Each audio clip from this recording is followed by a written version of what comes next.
Today we're going to talk about shooting portraits with a 35mm focal length. This is typically not the go-to lens when it comes to portrait photography. Usually you would go for something a little bit longer, a 50 or most likely an 85. That's going to give you a little bit more compression and less distortion on facial features, so it's a more flattering look. But the 35mm focal length is my favorite lens. It's my favorite focal length of all time. It's great for everyday life kind of stuff. I take photos of my family and close-up photos of my family with this lens all of the time, and I think it's a really great lens for shooting environmental portraits. If you want to include a little bit more of your scene and get a little bit more of that information in the frame just to give it some context and kind of help tell the story, this is a perfect focal length for that. You can get close and it's not going to distort things too much on the face, but you're still going to get plenty of cover there in order to fit a lot of different elements in the frame. So last night I took this on a portrait session with my friend Branson. You guys may have seen photos of Branson in previous videos. He's a barista at Roast Coffee, which is the coffee shop I shoot for and where my office is located. Branson is actually getting ready to open up his own coffee shop in Washington Courthouse, Ohio, which is just a little bit west of Chillicothe. That's where Branson is from, and last night I went to his place to see the shop that he's getting ready to kind of start all kinds of construction on and shoot some portraits of him in that space before it gets completely transformed, just so he can have some cool photos to look back on and kind of like document this transition as he's getting ready to go off on his own and take on this whole new adventure. And I thought it would be fun to kind of just shoot a little bit behind the scenes of the space and go through the photos with you guys and talk a little bit about my thought process in terms of composition, what I was looking for while we were there, and how I was shooting everything. Now this is the 35mm Summicron version 4, and this thing is pretty much always glued to my M6, but I've really been enjoying adapting this lens to my SL2, being able to use the same lens across both systems. It's really nice, especially if I'm just carrying a camera with me. Yesterday we went to the park with the kids, and it was nice being able to carry the SL2, which is a much bigger camera than my M6, but with this lens on there, it definitely makes it a much more manageable option. For instance, this is the Lumix S Pro 50mm f1.4. Beautiful lens, it's a joy to use, but if you take a look at the size difference here, granted this is a 50 and not a 35, but still, throwing this lens on the SL2, it's definitely a much bigger camera, and just for carrying it around for everyday shooting, I really enjoy the size of the M-mount lenses. So I have this little cheap adapter that I got off of Amazon. I can throw any M-mount lens on the SL2. That definitely makes it a much more manageable option for just kind of everyday shooting, and the fact that I get to use my favorite lens of all time across both systems, I'm very happy about that. So with all that said, let's go ahead and take a look at some photos and talk about them. Right when I got there, Branson kind of showed me around the space so I could kind of get an idea, but immediately the first idea I had was him really close to the front of the shop. There were these really big windows that had this canvas draped over it, so it was just giving this really nice, soft, and diffused light, but it was really bright up there. So I shot some photos pretty close up to that first, with kind of the whole shop in the background behind him, and just kind of using the leading lines from the ceiling and the floor all kind of leading towards him.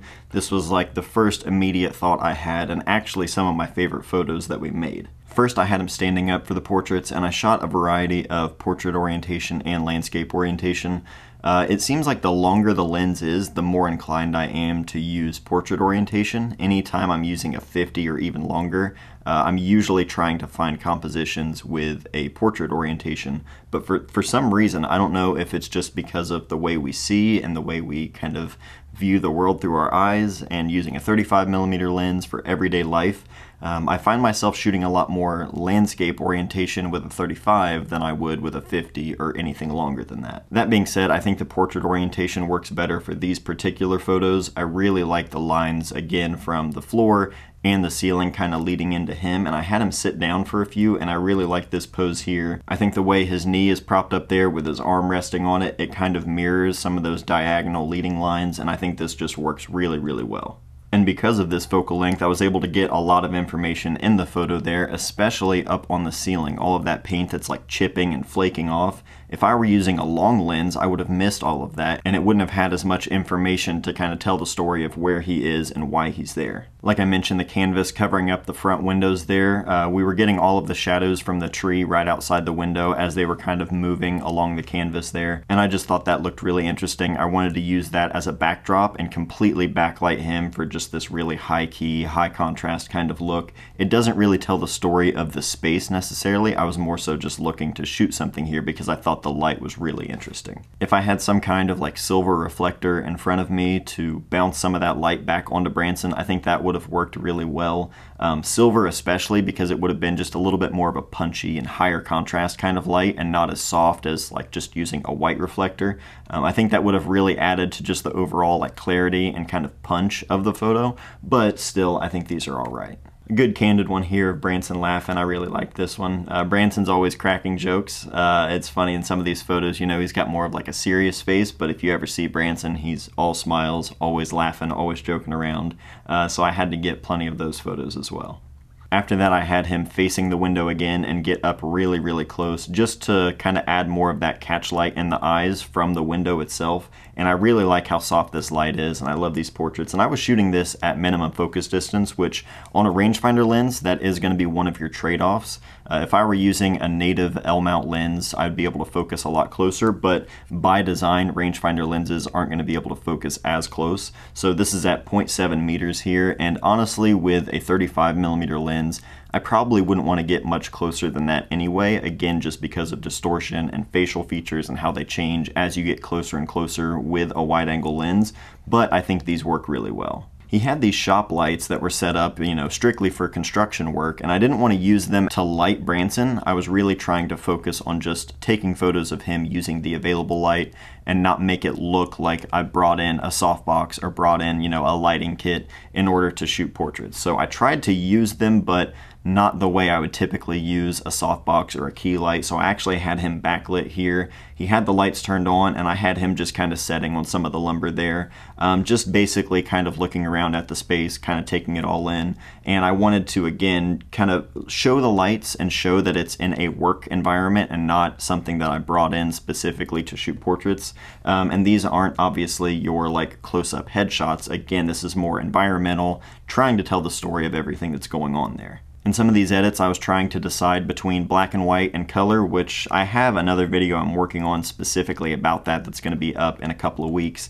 But in terms of like deciding on these edits, I really tried to focus on what worked best for the individual photo and not everything as a whole. For instance, in black and white, I think this works really well. It's nice and high contrast. He's completely silhouetted, but at the same time, I like the color because, again, it gives you a little bit more of kind of separation in what's in the frame. Specifically with the light there, I think the light itself being a work light, I think it's just more clearly communicated that this is a work environment when you see it in color, whereas in black and white, you kind of lose all of that definition, and it's a little bit, you know, trickier to make out at first. At least for me, that's my opinion. You might be able to see this and know right away. I just think color works better for this kind of setting. After that, we went into this back room, which is going to be used as a vocal booth, which already has a window, so it's kind of perfect. And actually, I guess I should mention that Branson is like a music producer, music engineer, audio engineer. I'm not good with the terminology here. Branson, you can correct me if I misspeak here, but Branson is also going to be having a recording studio in the actual coffee shop itself, so it's going to be divided from the front of the building and the back of the building. So the front of the building, it's going to be entirely a coffee shop called Vinyl Coffee. There's going to be vinyl records there on display that people can listen to as well as purchase. And then the back of the building is going to be a full-fledged recording studio, podcast booth, private offices that are going to be rented out, conference rooms. There's going to be a lot of potential for creatives to be able to go into this space and do just about anything that they would really want to do. It's going to be a really, really cool place. I'm excited to see it when it's fully finished. Maybe we should do like a follow-up video shooting photos at Vinyl Coffee as it's like getting ready to open. That would actually be really fun. But we went into this room and it was completely like pitch black in there, but all of the light was coming in through that window, and I wanted to shoot a similar thing to what I did with the work lights, where he was like completely silhouetted silhouetted, so I had him first over here on the wall, and I shot a few photos there. I liked the shadow that was being cast on the wall from him, from the light that was, you know, behind him, but eventually I had him move out into the middle of the room, and this is what I really liked more than anything. I had him kind of just turn his head just to get like a good profile silhouette. I think that translates a lot better in silhouette photos where you can see like the profile and shape of someone's face, whereas if he was looking directly at me, you lose a lot of that definition and you just kind of see an outline of a head and hair.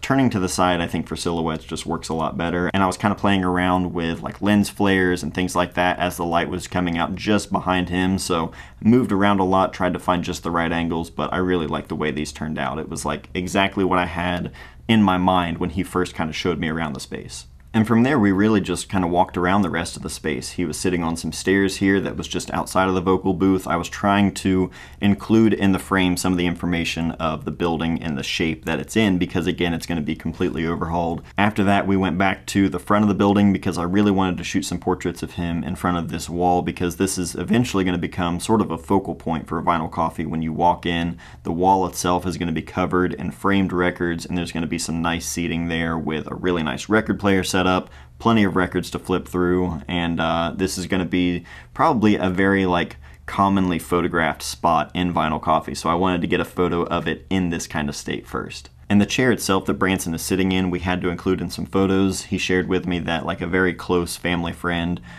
this was a chair that belonged to her, and she passed away and basically told her family that Branson was able to take anything of hers that he wanted. And he was looking for a chair for the space, and when he found this chair, he felt like it just fit exactly what he was going for, sort of that mid-century modern kind of design.